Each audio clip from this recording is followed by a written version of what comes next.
आज हम रीट एग्ज़ाम 2022 की तैयारी कैसे करें और कौन सी बुक्स पढ़ें, इस पर चर्चा करेंगे। सबसे पहले रीट पात्रता परीक्षा का जो सिलेबस है, जो 2022 में अब सिलेबस नया डाल दिया गया है, आप जो इसकी वेबसाइट है उस पर जाके देख सकते हैं।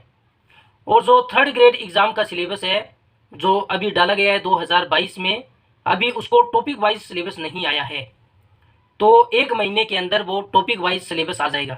तो सबसे पहले हम दोनों में तुलनात्मक चर्चा करते हैं कि कुछ आपका सिलेबस जो थर्ड ग्रेड एग्जाम में लगेगा सिलेबस और रीट पात्रता परीक्षा में लगेगा सिलेबस, उनमें कुछ आपका पोर्शन समान है।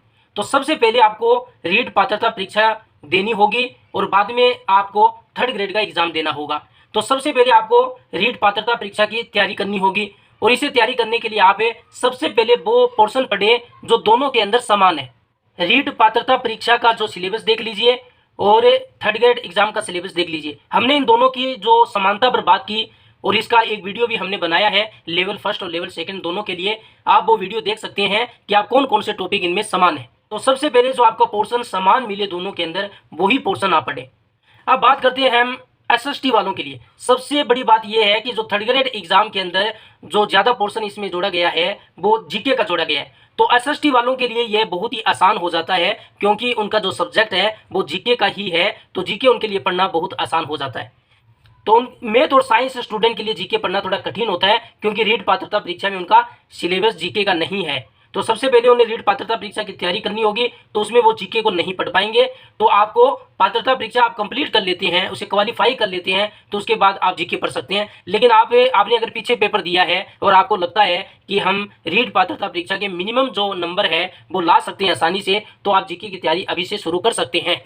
सबसे बड़ी बात है कि हमें बुक कौन सी पढ़नी चाहिए, हमें एनसीईआरटी की बुक पढ़नी चाहिए या आरबीएससी की बुक पढ़नी चाहिए। तो जो नया सिलेबस आया है रीट पात्रता परीक्षा का, उसमें बताया गया है कि राजस्थान में हाल ही में जो पुस्तकें विद्यालय के अंदर है जो लागू की गई है वो ही आपको इसमें पढ़नी होगी। तो उसमें एनसीईआरटी का कोर्स लागू हुआ है तो हमें एनसीईआरटी का कोर्स पढ़ना होगा। लेकिन आप इसमें आरबीएससी की भी बुक्स पढ़ सकते हैं क्योंकि एनसीईआरटी और आरबीएससी का जो सिलेबस है उनमें कुछ ज़्यादा अंतर नहीं है, सेम ही सिलेबस है, सेम ही उनके जो लेसन है वो सेम ही है। तो अगर आप एनसीईआरटी पढ़ते हो तो आपकी आरबीएससी भी क्लियर हो जाती है। एनसीईआरटी बुक्स में क्या होता है कि इसमें थ्योरी बहुत ज़्यादा दी हुई होती है, इसमें जो समझाया जाता है वो एक भाषा में समझाया जाता है। लेकिन आरबीएससी बुक के अंदर क्या होता है कि इसमें शॉर्ट जो नोट्स होते हैं वो इसमें बनाए जाते हैं। रीट जो पात्रता परीक्षा है उसकी जो एग्जाम डेट है वो 23 और 24 जुलाई को होना है और उसमें जो एक नोटिफिकेशन आया है उसमें यह भी लिखा गया है कि हम 23 और 24 जुलाई के आगे भी ये परीक्षा करवा सकते हैं। अगर कोई सेंटर नहीं मिलते हैं तो ये परीक्षा आगे भी जा सकती है। लेकिन जो मेन एग्जाम है थर्ड ग्रेड का उसकी कोई एग्जाम डेट नहीं आई है। लेकिन आपको सबसे बड़ी ये बात ध्यान में रखनी होगी कि जब तक आप मिनिमम क्वालिफाई मार्क्स नहीं बनाते हैं, रीट पात्रता परीक्षा में मिनिमम क्वालिफाई मार्क्स नहीं बनाते हैं, तो आप जो रीट का मेन एग्जाम होगा थर्ड ग्रेड का वो आप नहीं दे सकते हैं। तो सबसे पहले आपको रीट पात्रता परीक्षा में मिनिमम क्वालिफाई मार्क्स बनाने जरूरी है।